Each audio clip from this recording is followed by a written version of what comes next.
He titulado el tema Aligere su equipaje. Quise tomar este título porque hace parte de uno de los libros de Max Lucado, se llama así, Aligere su equipaje, y está subtitulado como Despojémonos de cargas que nunca debimos llevar. Claro, él lo enfoca en el Salmo 23. Nosotros estamos estudiando Lucas, así que vamos a mirar Lucas, capítulo 9, versículos 1 al 6, y voy a tratar hoy de indicarle qué cargas usted no debió llevar nunca y cómo se va a despojar de ellas, porque de pronto las tiene. Y si las tiene, pues hoy es día para quitarse cargas de encima. ¿Le gusta a usted la propuesta de quitarse cargas de encima? Si le gusta, entonces vamos a leer. Dice Lucas, capítulo 9, versículos 1 al 6. Habiendo reunido a sus 12 discípulos, les dio poder y autoridad sobre todos los demonios y para sanar enfermedades. Y los envió a predicar el reino de Dios y a sanar a los enfermos. Y les dijo, no toméis nada para el camino, ni bordón, ni alforja, ni pan, ni dinero, ni llevéis 2 túnicas. Y en cualquier casa donde entréis, quedad allí y de allí salid, y donde quiera que no os recibieren, salid de aquella ciudad, y sacudid el polvo de vuestros pies en testimonio contra ellos. Y saliendo, pasaban por todas las aldeas, anunciando el evangelio y sanando por todas partes. Para entender el pasaje, quiero contextualizarlo. Mateo, en un texto paralelo, sitúa a Jesús en medio de grandes multitudes por las que él siente compasión. Eso nos dice Mateo 9:36. Dice que al ver a las multitudes tuvo compasión de ellas porque estaban desamparadas y dispersas como ovejas que no tienen pastor. Él estaba haciendo todo el trabajo, entonces propone a sus discípulos, en primer lugar, que se involucren con sus oraciones. Ahí está Jesús y le dice a los discípulos, la mies es como mucha. Dice allá en Mateo 9, 37 al 38, entonces dijo a sus discípulos, rogad pues al Señor de la mies que envíe obreros a su mies. La primera forma en que Jesús involucra a sus discípulos en el trabajo es a través de la oración. Entonces lo primero que les dice es oren por obreros. La escritura no nos confirma si los discípulos oraron al respecto o no, pero asumimos que debieron haberlo hecho de alguna manera. Hay algo curioso con el reino de Dios. El Señor espera que usted ore. Y cuando usted ora y dice, Señor, envía obreros a la mies, pareciera que Dios, ¿tú quieres obreros? Entonces tú eres el primero. Si usted propone, usted se encarga. Esa es una regla del reino de los cielos. Espera a que ellos empiecen a orar. Y a medida que ellos empiezan a orar, el Señor dice, bueno, entonces ustedes, háganlo ustedes. Sucedió alguna vez allá en Marcos capítulo 6, 37, donde el Señor ve a los discípulos que vienen a decir, Señor, la multitud tiene hambre. Y Jesús, ¿qué respondió? Denles ustedes de comer. Usted está pidiendo, usted es la solución. Dice Mateo 10:1, en este caso ellos están orando por obreros y el Señor responde. Entonces, llamando a sus 12 discípulos, les dio autoridad sobre los espíritus inmundos para que los echasen fuera y para sanar toda enfermedad y toda dolencia. Quiero que observe la palabra entonces. Ese entonces indica algo así como a consecuencia de. Parece que ellos se tomaron en serio el oremos por obreros. Cuando empezaron a orar por obreros, a consecuencia de sus oraciones, el Señor dice, listo, entonces cuento contigo. Uno preguntaría por qué los discípulos, si pudieran haber personas mucho más dispuestas o más preparadas, porque allí habían fariseos, habían gente religiosa que tenía capacidades. ¿Por qué los discípulos, simples pescadores? Porque pues capacitados no es que estuvieran mucho que digamos. De hecho, cuando usted termina de leer todo el capítulo 9, se da cuenta que no estaban muy capacitados, no tenían mucho amor, no tenían mucha compasión. Por allá dijeron, Señor, más descender fuego el cielo y los consumimos. No era que fueran muy amorosos. Otros no pudieron echar fuera un demonio. Y cuando usted lee todo el capítulo, se da cuenta que no. ¿Por qué los discípulos? ¿Por qué Cristo escoge a los discípulos? Existen 2 razones. La primera, los discípulos debían imitar a su maestro. El objetivo de un verdadero discípulo era ser imitador de su maestro. Por regla general, todo aquel que se hacía discípulo de un rabino en aquel tiempo tomaba el reto de remedar a su maestro en todo lo que él hiciera. Claro está, si el maestro ponía el ejemplo. ¿Jesús podía mandarlos a sanar enfermos? Sí, porque él les había puesto el ejemplo. Allá en Mateo 9:35, unos versos antes del capítulo 10, encontramos que Jesús recorría todas las ciudades y aldeas, enseñando en las sinagogas de ellos y predicando el evangelio del reino y sanando toda enfermedad y toda dolencia en el pueblo.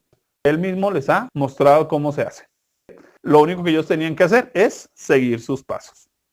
En segundo lugar, los discípulos habían sido los primeros benefactores. Quiere decir que el Señor nunca nos va a mandar a hacer algo que Él no haya hecho primero en nosotros. Él no nos va a mandar a sanar corazones cuando nuestro propio corazón está lleno de amargura, de resentimiento, de complejos, de malos sentimientos. Él primero nos da, nos capacita, nos llena y ahí sí nos envía. Ellos habían sido los primeros benefactores y desde ese punto significa que lo que Él nos dio a nosotros, ahora nosotros podemos darlo a otros. Los discípulos de Jesús no solo habían visto milagros a favor de otros, sino que el mismo Señor afirma que ellos han recibido tales tipos de milagros. Cuando usted recibe un milagro, no solo recibió un milagro, usted recibió un don, usted recibió un regalo de Dios que ahora tiene la capacidad de compartirlo con otros.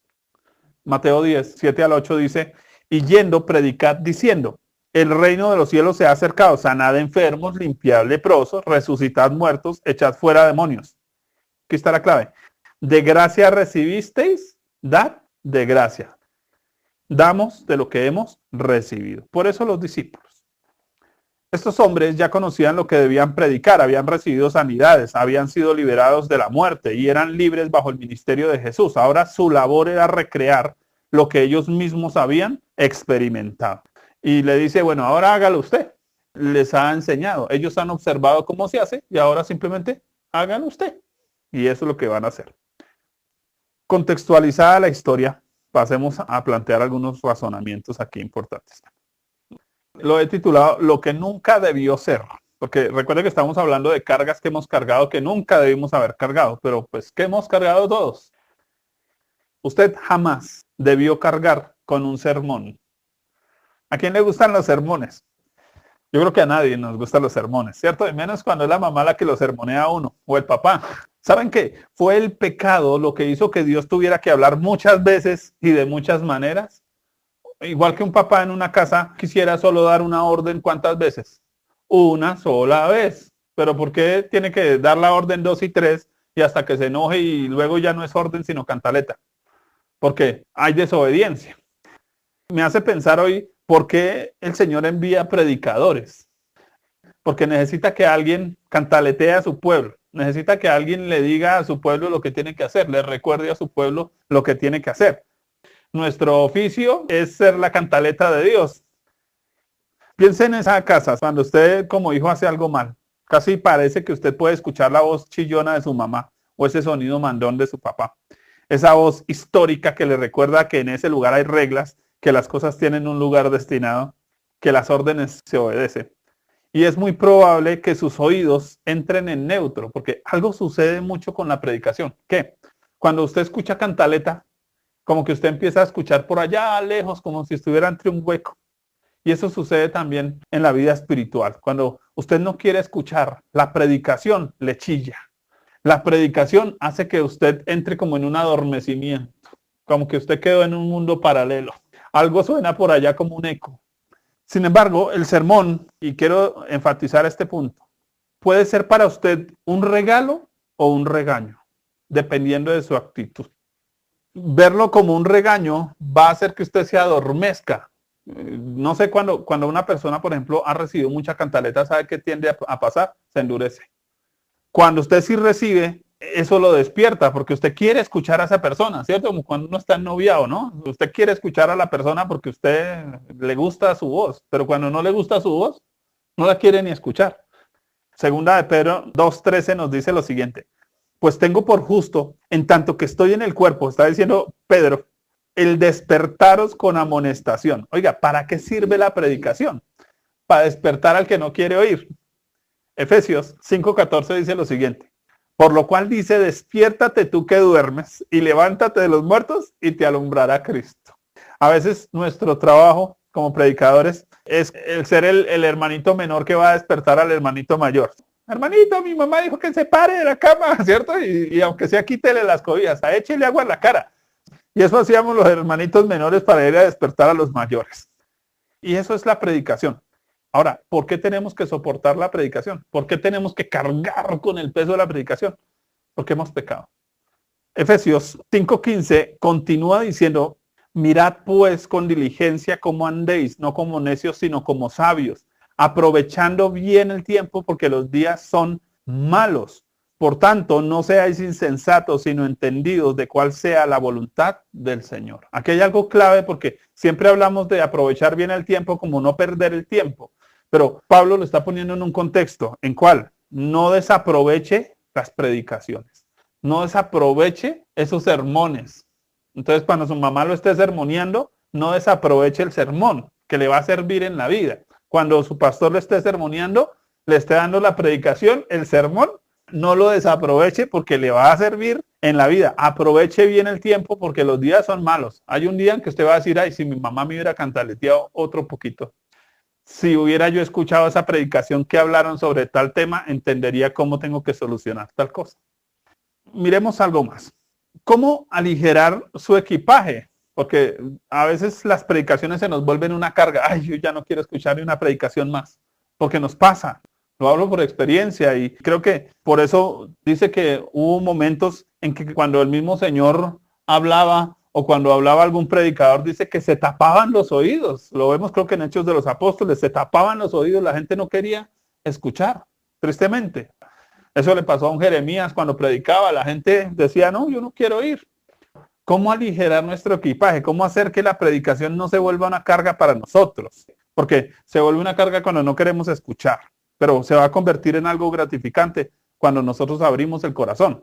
Jeremías 6, 16 al 17 dice, así dijo Jehová, paraos en los caminos y mirad, y preguntad por las sendas antiguas, cuál sea el buen camino, y andad por él. Y hallaréis descanso para vuestras almas. Mas dijeron, no andaremos. ¿Quiere tener usted un alma descansada? Dispóngase a aprender, dispóngase a recibir, dispóngase a crecer. La palabra de Dios le va a traer descanso. Entonces, ¿cómo aligerar nuestro equipaje? Dispongámonos a oír. Dice, preguntad por las sendas antiguas. Oiga, si usted no sabe algo, pregunte. Oiga, pastor, oiga, hermano. Venga, miro en la Biblia, encuentro respuestas allí. Su predicador y sus sermones serán para usted la voz de un pastor que sobrelleva sus cargas o clavos hincados para su espalda. Quiere decir que la misma predicación le puede a usted hacer sentir que le pusieron una puya aquí en la espalda o puede hacer que usted sienta que le están poniendo la mano en la espalda y lo están animando a avanzar, a crecer. Usted decide como el pueblo de Israel, si andar o no andar, si escuchar o no. Algo más que jamás debimos cargar. Usted jamás debió cargar con demonios.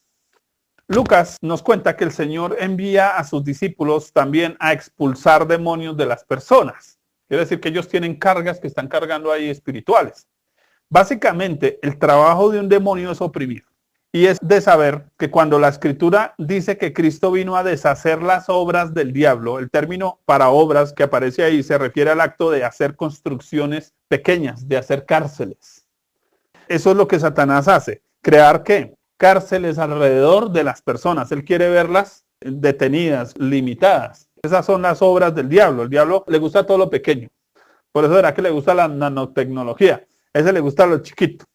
De esa palabra entendemos estrechar, presionar, oprimir o limitar. Eso es lo que él quiere hacer. Primera de Juan 3:8 nos dice que el que practica el pecado es del diablo porque el diablo peca desde el principio. Para esto apareció el Hijo de Dios, para deshacer las obras del diablo. Y aquí Juan utiliza una palabra para el término pecar. El término pecar que aparece aquí significa quedarse corto. De nuevo, la tendencia del trabajo de Satanás es que jalarle a usted la cuerda, no dejarlo ir libre. Eso hace el pecado, nos deja cortos. Eso hace el pecado, nos limita. Y si lo viéramos un poco más amplio, el objetivo de Satanás de oprimirle a usted va a ser alejarlo de lo eterno y meterlo en lo terreno. Porque es que lo terreno es limitado. Aquí estamos limitados por el tiempo. Aquí estamos limitados por las paredes, aquí estamos limitados por el hambre, por la sed, por las distancias.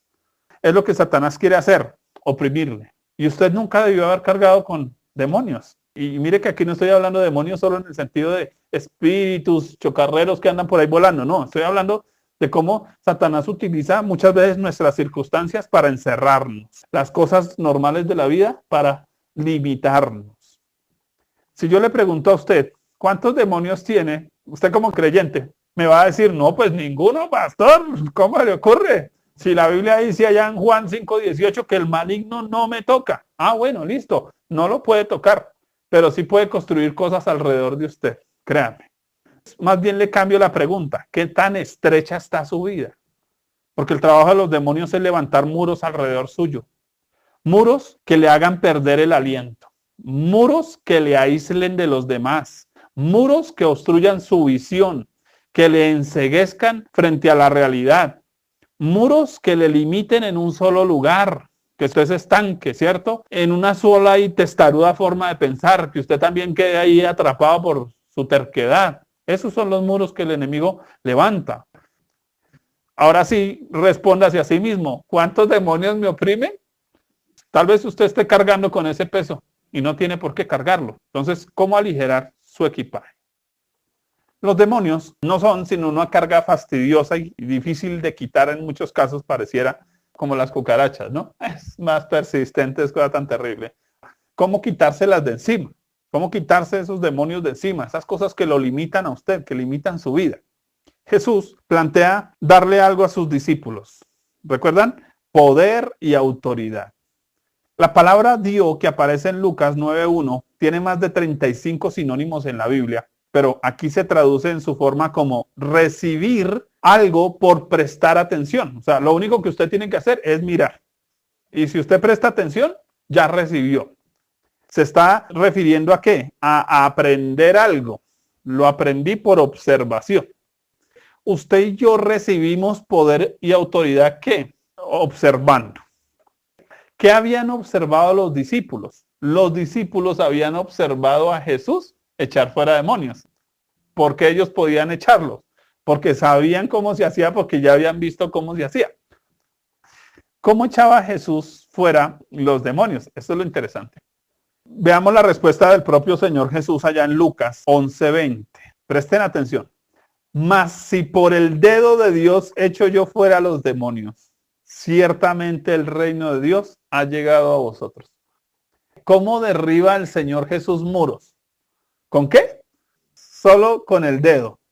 Vamos a notar dos cosas interesantes o importantes acá. Lo fácil que es derribar los muros del diablo, porque a mucha gente le parece que tiene que ayunar 40 días, 40 noches para quitarse un demonio de encima. No, que para quitarse ese peso de encima, esa opresión de encima. No.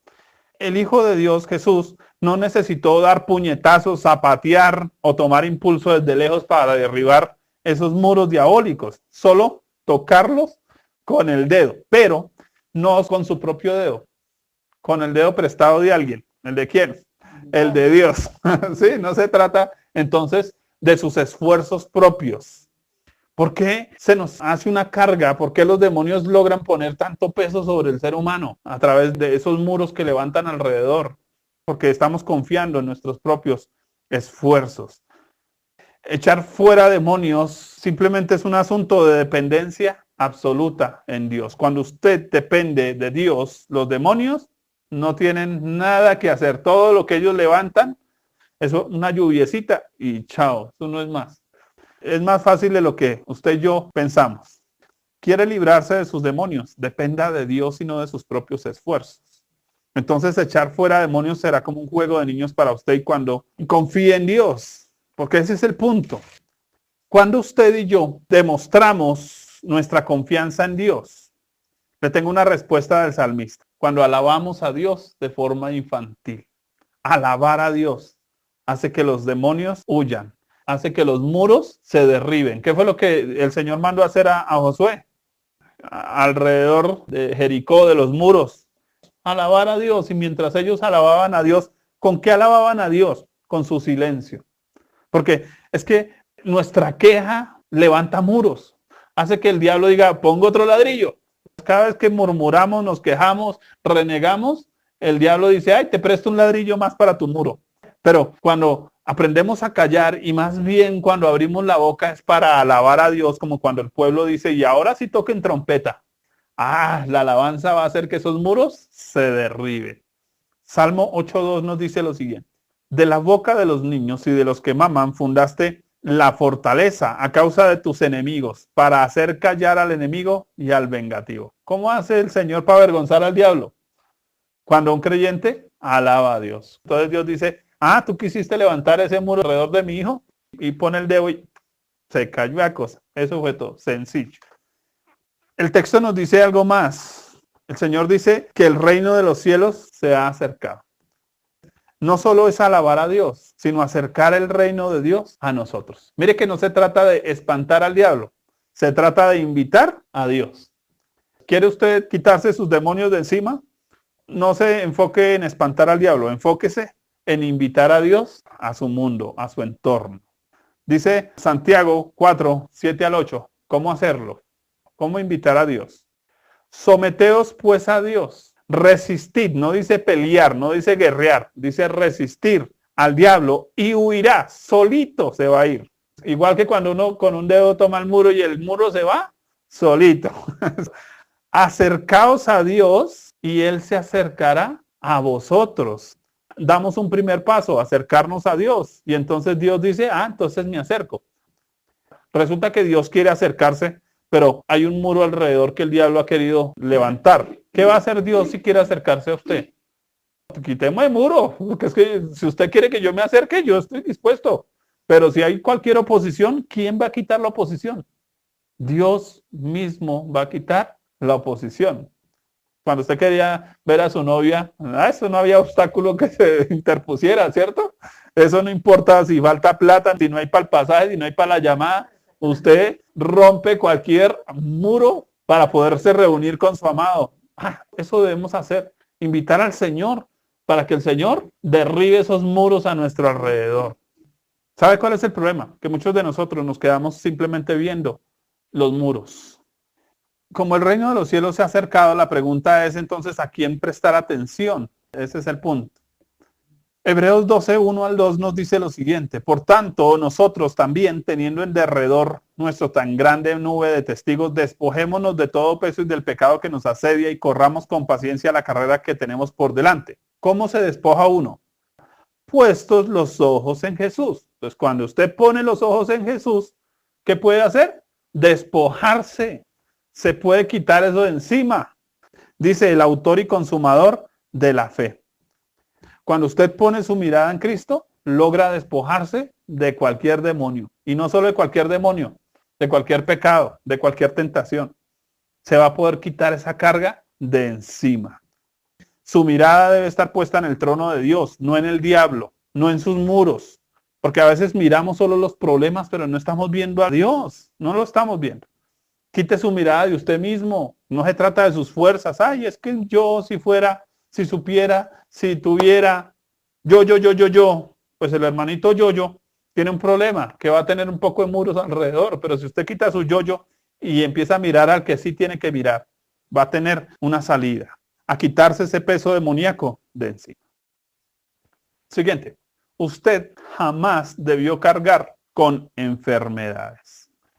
Los discípulos del Señor deben estar dispuestos a predicar, echar fuera demonios y también a sanar enfermedades, ¿cierto? Las enfermedades son una carga pesada de llevar. Ellas ya no son muros a nuestro alrededor, sino son como lepra en los muros internos de nuestra casa, ¿cierto? Como cuando sale el moho. Nos preguntamos por qué los discípulos debieron ver a Jesús sanar enfermos. Ese es el punto, que Jesús los está mandando a hacer algo que ellos han visto que Él ha hecho. Entonces, ¿cómo lo ha hecho Él? Para saber cómo hacerlo nosotros. ¿Cómo sanó Jesús las enfermedades? Un centurión romano tiene la respuesta a esta pregunta. Mateo 8:8. Respondió el centurión y dijo, Señor, no soy digno de que entres bajo mi techo. Solamente di la palabra y mi criado sanará. Y eso se confirma en el mismo capítulo, Mateo 8:16. Cuando llegó la noche, trajeron a él muchos endemoniados y con la palabra echó fuera a los demonios y sanó a todos los enfermos. ¿Con qué? Con la palabra. El maestro sanó las enfermedades, presten atención, con palabras. ¿Por qué no digo con la palabra? No estoy diciendo con las escrituras. Él estaba diciendo con sus propias palabras. Estaba echando fuera a los demonios con sus propias palabras. No es que Jesús se ponía a recitar versículos de la Biblia para que las enfermedades se fueran. Eso no tiene sustento en la Biblia. Hago esa aclaración. ¿Por qué? Porque ningún texto de la Escritura apoya que Jesús haya recitado versículos para sanar ningún enfermo. Si no es la mera Escritura recitada, ¿qué palabra es la que trae sanidad? Y no estoy diciendo que las Escrituras no sanen, claro, las Escrituras tienen que sanar, pero Jesús está usando sus propias palabras, punto. No es un mantra, ¿cierto?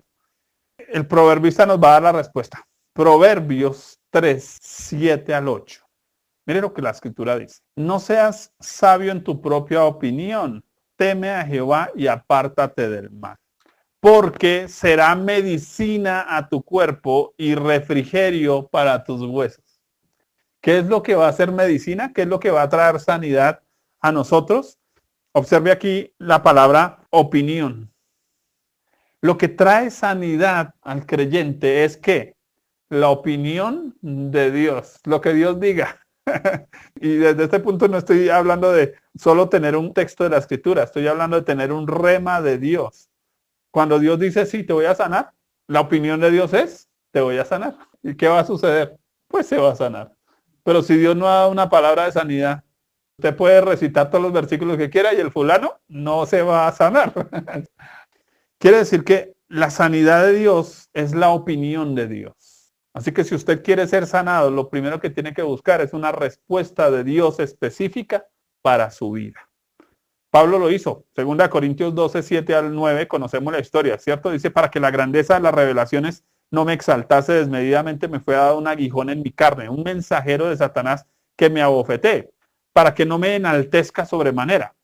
Respecto a lo cual 3 veces he rogado al Señor que lo quite de mí, y me ha dicho, ¿cuál es la opinión de Dios? Bástate mi gracia, porque mi poder se perfecciona en tu debilidad. Porque el Señor le dice, bástate mi gracia. Dice, para que mi poder o el poder de Cristo repose. Sobre el apóstol iba a reposar el poder de Cristo por causa de esa enfermedad. Esto nos dice que la opinión de Dios en este caso fue, bástate mi gracia. Y aquí hay una clave importante, porque muchas veces la enfermedad simplemente es un trato de Dios contra nuestro orgullo, contra nuestra altivez. Y entonces, si el Señor sanara eso, usted vuelve y se enorgullece. Entonces Dios dice, bueno, entonces en este caso, ¿qué? Papito, no lo sano. Mi sanidad es mi opinión. Y mi opinión es, quédese así tranquilo unos días más. Porque eso le va a bajar el ego. En otros casos, la opinión de Dios es diferente. Quiere decir que todas las sanidades no son iguales para todos. Marcos 1, 40 al 41 dice que vino a él un leproso rogándole e hincada la rodilla le dijo, Señor, si quieres, puedes limpiarme. Jesús, teniendo misericordia de él, extendió la mano y le tocó y le dijo, quiero, se limpió. Oiga, a Pablo le dijeron, no quiero. Aquí al leproso le dijeron, sí quiero. ¿Cómo aligerar su carga? La historia bíblica nos muestra que cada acercamiento a Dios en busca de sanidad fue algo particular. Es decir, la forma en que uno es sanado no es la misma para otro. Por lo tanto, debe buscarse una palabra de Dios, en este caso, una rema. Inclusive cuando vamos a ir a orar por otros. Señor, tú lo vas a sanar. No es solamente ahí voy a ir a orar y el Señor lo va a levantar porque de pronto usted se meta en líos. ¿Recuerdan ustedes a Isaías? Isaías entra a orar por Ezequías. Y le dice a Ezequías, usted va a morir. O sea, como quien dice, sanidad no hay. Para Ezequías no había sanidad. Pero ¿en qué se estaba basando Isaías? En la palabra de Dios. Pero cuando Isaías va saliendo, como el otro se arrepiente allá adentro, ¿qué le dice Dios a Isaías? Si quiere sabe que devuélvase y déle el remedio. Y se sanó. 15 años más, sin problemas. La sanidad requiere una palabra rema de Dios para nuestra vida. Cuando miramos, cuando Jesús envía a sus discípulos, hay algo que sí es bien importante tener en cuenta, y es que el Señor le dice, vaya y sanen, ¿a quiénes? A todos. Así que el que se atravesara era un buen momento para la sanidad. Ahora, ¿por qué aquí sí a todos? Porque es que aquí no estamos hablando de las sanidades de los enfermos, estamos hablando del entrenamiento de los discípulos. Muchas veces cuando el Señor nos está entrenando para sanar enfermos, como que todos se sanan, pero eso es solo en el entrenamiento. Después Dios dice, bueno, ahora el siguiente entrenamiento es, vayan y echen fuera un demonio y verá que no pueden. Allá ustedes ven a los discípulos, los duros para echar fuera demonios y les quedó grande uno. Oye, ¿por qué será? Pero es que si Dios me usaba en sanidades, ¿por qué ahora no? Porque es que eso es parte del entrenamiento. Ya no se trata del asunto del trato de Dios con el enfermo, se trata del trato de Dios con el discípulo, que le está enseñando, Señor, que no es todas las veces, que no es siempre que usted quiera, que no es a su manera, que tiene que aprender a depender de una palabra de Dios. Siguiente. Usted jamás debió cargar con necesidades. ¿Cierto que las necesidades son una carga? Recibos, arriendos, cuotas, trabajos, transportes, nevera, alacena, y son una carga. Dios nunca planeó eso en la eternidad para nosotros. Lucas 9:3. Jesús le da algunas indicaciones precisas a sus discípulos. Dice, no toméis nada para el camino, ni bordón, ni alforja, ni pan, ni dinero, ni llevéis 2 túnicas. Quiere decir que al parecer a ellos no les iba a faltar nada en el camino. El Señor se va a encargar de eso. ¿Por qué las necesidades? Le parecerá paradójico, pero las necesidades vienen por exceso de equipaje. Que usted está cargando cargas que no son suyas. Cuando un niño le dice a su papá, papá, ¿y cómo vamos a hacer para lo de la nevera? El papá le va a decir a él, ¿y a usted qué le importa? Que yo soy el papá, es que usted está trabajando. No, su tarea es estudiar, la mía es trabajar para mantenerlo a usted. Y muchos de nosotros somos muy metiches con Dios. Dios, ¿y cómo vamos a hacer para lo de la alacena? Y Dios, que es el papá y que es el que trabaja y el que tiene los recursos, le va a decir a usted qué le importa? Ese no es su problema, esa no es su carga. Usted no tiene por qué trasnocharse por eso. Porque usted tiene necesidades. ¿Sabe por qué? Porque está cargando cargas que no son suyas. Cargando encima algo que no es su tarea. En el tiempo de Jesús, cuando alguien era aceptado como discípulo, él entendía que el maestro se encargaría de él. Quiere decir que si el maestro los ponía a aguantar hambre, ellos aguantaban hambre. Pero si el maestro los llevaba a un hotel 5 estrellas, ellos disfrutaban el hotel 5 estrellas. Clave. Ser discípulo significaba una dependencia absoluta, un abandono de sí mismo, de sus propias metas, de sus propios esfuerzos. ¿Por qué tenemos necesidades? ¿Sabe por qué? Porque no nos hemos abandonado en las manos del Señor. No se trata de que Dios no sea capaz, de que Dios no tenga los recursos. Se trata de que nosotros no hemos sido capaces de depender de Él, de confiar en Él. Un discípulo, cuando se hacía discípulo, inclusive sus familias eran sustentadas por ese maestro. Si usted es discípulo del Señor, ¿quién cuida de usted?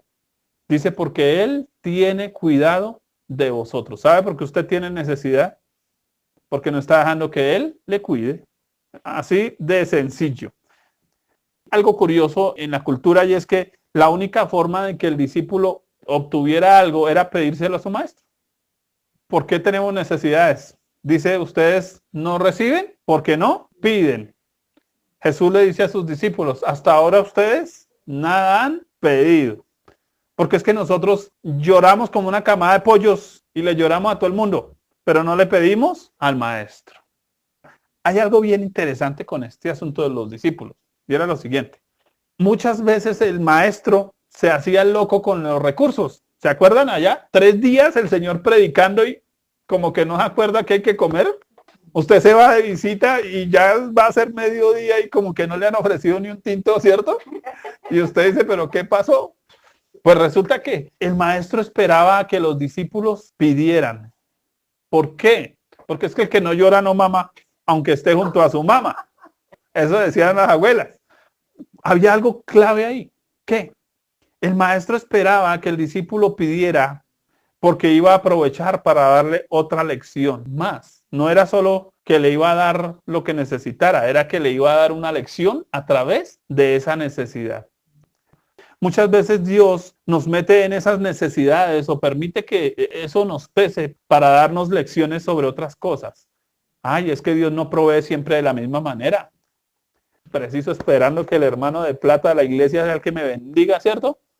Se quedó sin trabajo y ahora toca antes llevarle el mercado que tengo en la alacena, y entonces Dios quiere enseñarme una lección diferente. Ay, yo esperando que me paguen puntual en la empresa y preciso, a la tesorera se le olvidó firmar los cheques. Dios quiere enseñarnos que no dependemos de nuestro trabajo, sino de Él. El Señor va a aprovechar para darnos lecciones. Él no está interesado en darnos cosas. Él está interesado en darnos lecciones. ¿Entiende usted el punto? Ahora, ¿por qué usted y yo tenemos necesidades? ¿Por qué no aprendemos esas lecciones? Porque no estamos dejando que sea el maestro el que se encargue. Eso dice Mateo 6, 31 al 33. Dice, no se afanen pues diciendo qué comeremos o qué beberemos o qué vestiremos. ¿Qué parte de ese versículo no hemos entendido? No se afanen. Dice, porque los gentiles buscan todas estas cosas, pero vuestro Padre sabe que tenéis necesidad de todas estas cosas. Mas buscad primeramente el reino de Dios y su justicia. Y todo esto va a ser añadido. ¿Cuál es el problema? Que usted está buscando cosas que no va a poder utilizar en la eternidad.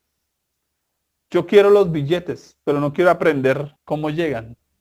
Pero cuando yo aprendo cómo llegan, obtuve una herramienta más. Porque dice que el Señor da el poder, da la sabiduría para hacer las riquezas.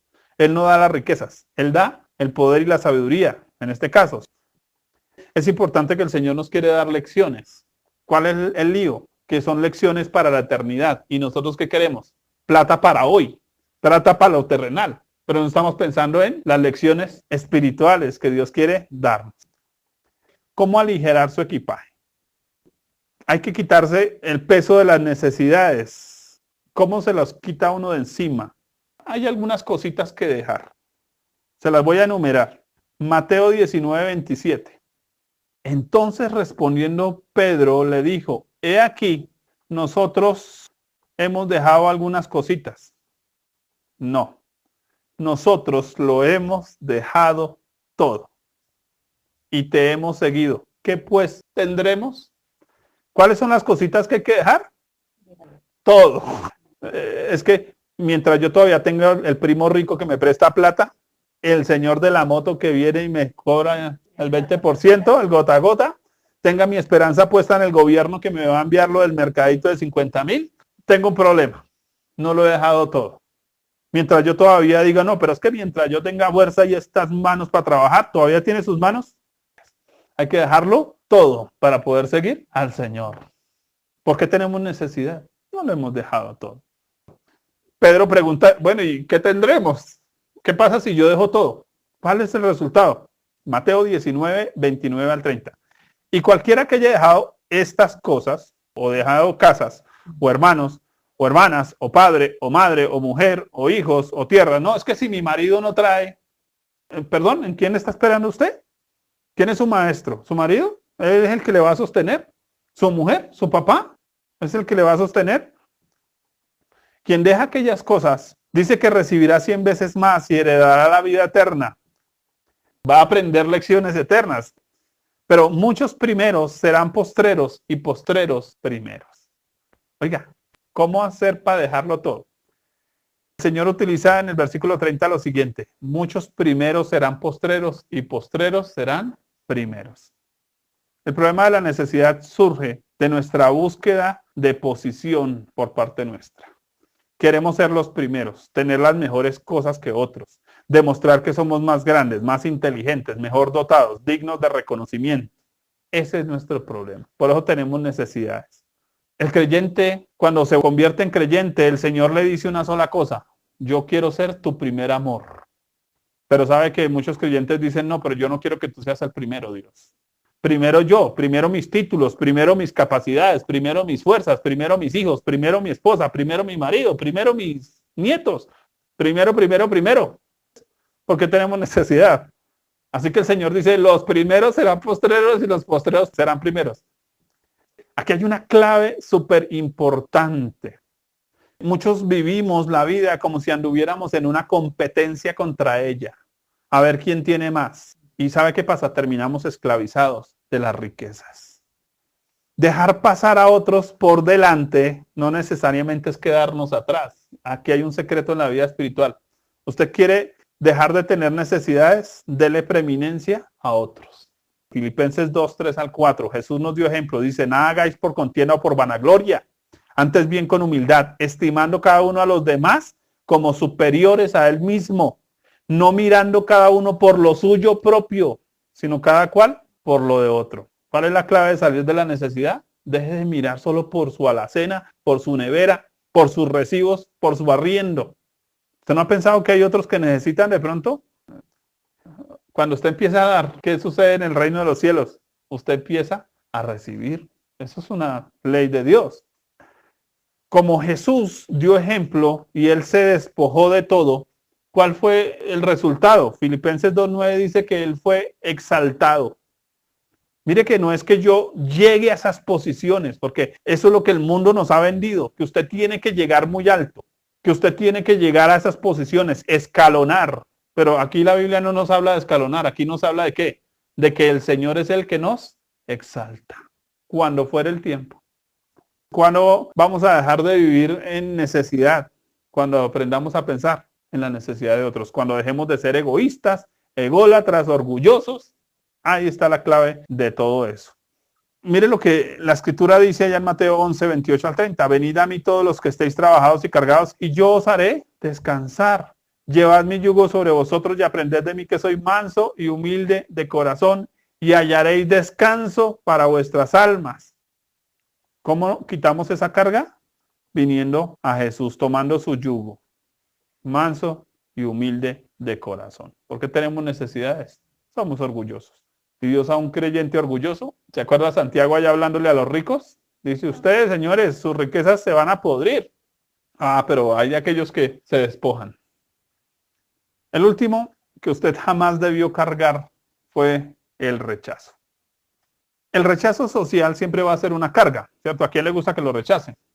Es una carga externa, no es física, pero sí es del corazón, ¿cierto? Porque a veces nos han rechazado de esa manera. Es por el rechazo que muchas veces negociamos nuestros principios para no sentirnos aislados de otros a los que creemos más importante en nuestra vida. Estamos queriendo ganarnos el afecto de otros que nos han rechazado, como si ellos fueran más importantes o más valiosos. Nos reflejamos, nos medimos muchas veces con ellos. El rechazo siempre logra esa misma forma de categorizar, de ponerle etiquetas a alguien. Es lo que sucede. El rechazo hace que pongamos títulos a nosotros como personas. Yo no puedo decir soy Julio Simón López. Yo soy el pastor Simón. Y entonces esa categoría para que no me rechacen. Yo soy ingeniero. Yo soy el doctor fulano de tal. El rechazo me ha llevado a ponerme títulos y a creer que los títulos son mucho más importantes que lo que yo soy como ser humano. Cuando queremos enorgullecernos, decimos yo soy fulano de tal. Pero cuando nos sentimos como la vil cucaracha del planeta, ¿qué decimos? No, yo soy más tonto. No, yo soy un fracasado. Yo soy un pobretón. Y entonces dejamos que esas etiquetas nos gobiernen, conduzcan nuestra vida. Resulta que Jesús, el Señor, está enviando a sus discípulos, sencillos pescadores, a la palestra pública, a una palestra pública complicada, judíos, gente inteligente, y los manda a predicar el evangelio con un mensaje que no es muy popular, que digamos. Les pueden pegar la arrastrada del planeta, los pueden hacer sentir lo peor. Usted, cristiano, predicador, usted, y les va eso a afectar. Y pescador y que se sanando gente, sus cuentas, ¿cierto? Pero al menos trae plata. O que ha ganado siendo usted ministro del Señor. Y ellos, ¿se acuerdan que el Señor que les dijo? No lleven ni bolsa ni alforja, y como que, no, pelado y todo, como 2,000 para el salchichón y la gaseosa. Pues imagínense. Predicar el evangelio no es un tema popular que muchos admiren, menos cuando dicho mensaje les descubre sus pecados. Entonces, ¿cómo lidiar con el asunto del rechazo, con ese peso? Porque a veces no queremos servirle a Dios, ¿sabe por qué? No queremos que nos rechacen. No queremos hacer cosas que Dios nos está mandando porque tenemos miedo a que nos rechacen. ¿Qué van a decir de nosotros que somos evangélicos ahora? Que cantamos coritos, que estamos lambiendo ladrillo. Lucas 9, 4 al 5 dice, y en cualquier casa donde entréis, quedad allí y salid de allí. Y donde quiera que no os recibieren, salid de aquella ciudad y sacudid el polvo de vuestros pies en testimonio contra ellos.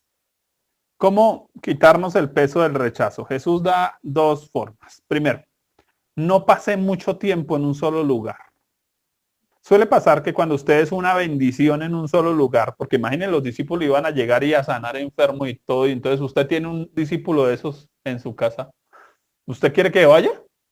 No, eso, imagínese, los vecinos nunca habían golpeado tanto a mi puerta para traerme leche, pan, ¿cierto? Y para bendecirme, porque con ese discípulo ahí sanando enfermos y echando fuera demonios, pues ese es el personaje que yo quiero, ¿cierto? Cuando pasa eso, la gente tiende a apropiarse de usted, de su vida, y a querer dirigirlo. Porque es que si usted está bajo mi techo, usted es un siervo de Dios y Dios lo está usando, pero usted está bajo mi techo, entonces, pastor, ¿y por qué no? ¿Y por qué no? ¿Y por qué no? Y entonces quieren controlarle la vida. ¿Cuál es el problema?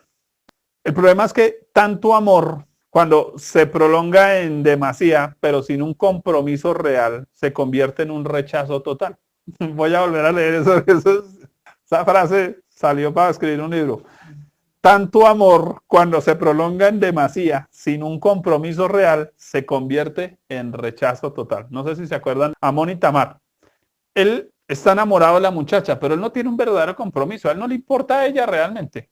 Le importa lo que ella le puede ofrecer, sus servicios sexuales. Y entonces cuando la toma, con el mismo amor que la amó, con ese mismo la echó de la casa como un perro. Eso sucede muchas veces con uno, porque es que nos damos demasiado a gente que de verdad no tiene compromiso con nosotros. Cuando una persona no tiene un verdadero compromiso con nosotros, ahí se genera el rechazo.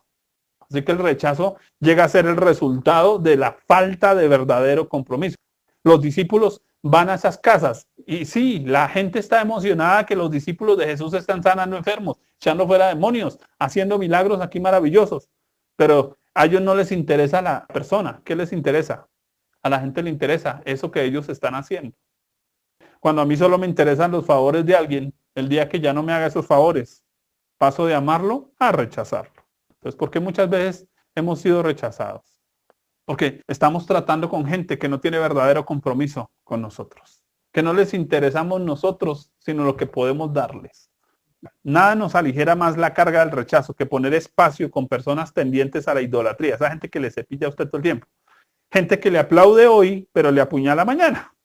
Eso es lo que Jesús está diciendo, que se cuiden ellos. En segundo lugar, salga de donde no es bienvenido. Jesús no les está diciendo, ay, aguántense, quédense ahí. No, señores, si no lo reciben, ¿qué? Sacúdanse el polvo de los pies y salgan. Porque muchas veces nos rechazan, porque nosotros mismos ponemos ahí para que nos den la mula. Nos hacen el feo y ahí seguimos. Pues ahí sí, perdónenme. Uno es el que se hace valorar, uno es el que se hace respetar. Y Jesús, ¿qué les está diciendo a los discípulos? Señores, háganse respetar para que no los rechacen. Eso es dignificarse como persona. Exponerse a ambientes de rechazo de forma prolongada hará que se apague en usted el don de Dios. Jesús entendió ese principio. ¿Por qué Jesús no pudo hacer milagros en una ciudad? ¿Se acuerdan? Porque allí, ¿qué? La gente lo estaba rechazando.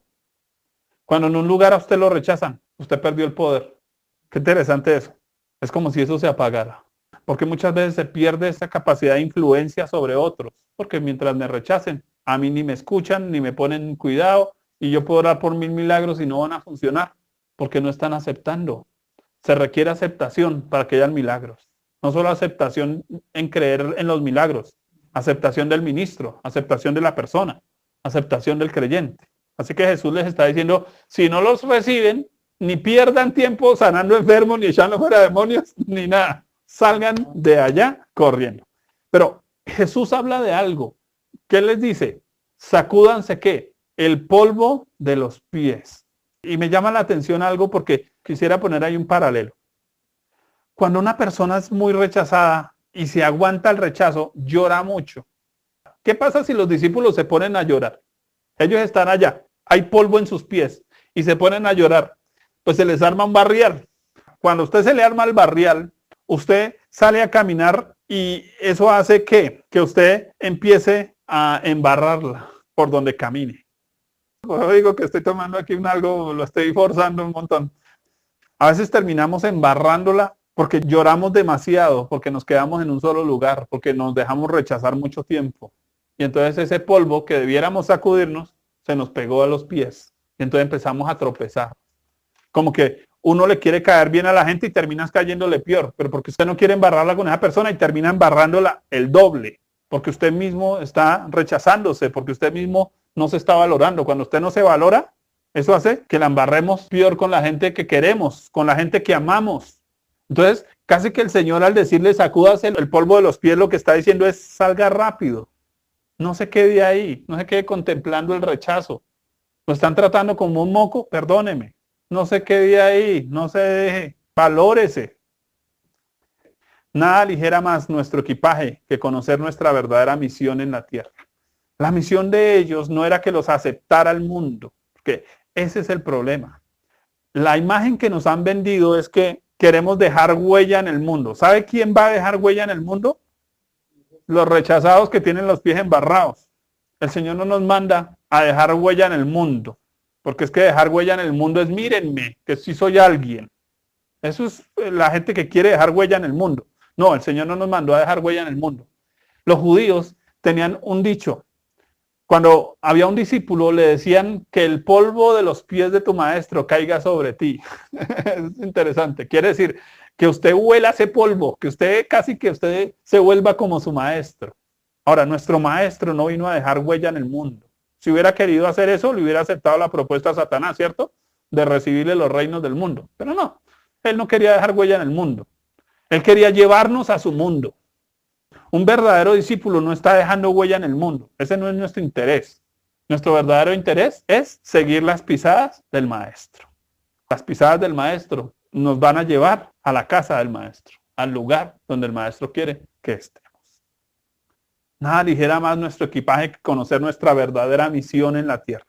Nada nos hace más pesado el equipaje que vivir la vida que otros nos trazan, con su aceptación o con su rechazo. Porque a veces vivimos del aplauso de la gente y a veces vivimos del rechazo de la gente. Que el Señor nos libre de vivir la vida para agradar a otros. Entonces Jesús dijo, si no lo reciben, Señor, sacúdase los pies y salga de ahí tranquilo. Siga las pisadas del maestro. ¿Qué pasaba con el maestro cuando lo querían matar? Salía en medio de ellos. ¿Y por qué nosotros sí seguimos ahí que nos den duro o seguimos ahí que nos aplaudan tanto que después sabemos que tomen la puñalada trapera?